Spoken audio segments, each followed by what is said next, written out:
मंडळी नमस्कार, मी विजय धंगेकर आणि आपण पाहतात लोणारी टाइम्स, आवाज महाराष्ट्राचा, महाराष्ट्राच्या जनतेसाठी।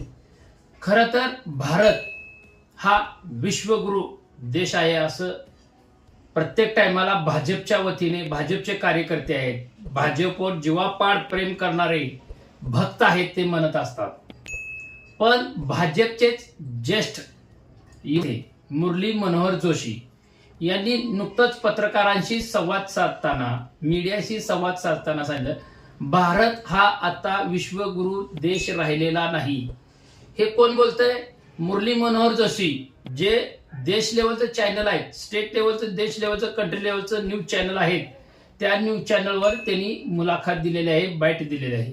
भारत आता विश्वगुरु देश राहिलेला नाहीये, ही कुठंतरी भारतातील 140 कोटी जनतेने लक्षात घेतलं पाहिजे असं त्यांचं स्पष्ट मत आहे। बघा, जर भाजपचेच एक ज्येष्ठ नेते जसे लालकृष्ण अडवाणी होते, अटल बिहारी वाजपेयी होते, स्वच्छ पारदर्शक काम करणं त्यांचं होतं, तसेच मुरली मनोहर जोशी सुद्धा सर्व देशवासियांना, महाराष्ट्रातील नागरिकांना ओळखीचे आहेत आणि त्यांनी स्वतः म्हणलेलं आहे, भारत हा आता विश्वगुरु देश राहिलेला नाही। हे भाजपच्या कार्यकर्त्यांनी लक्षात घ्यायला पाहिजे। भाजपचे जीवापाड प्रेम करणारे जे ग्राउंडला असतात ना कार्यकर्ते, त्यांनी लक्षात घेतलं पाहिजे। का ते म्हणले असतील याचा विचार जरूर नक्की या भाजपच्या सर्वच महाराष्ट्र देशभर असणाऱ्या भक्तांनी, कार्यकर्त्यांनी घेतलं पाहिजे। धन्यवाद। जय हिंद, जय महाराष्ट्र, जय भीम, जय शिवराय।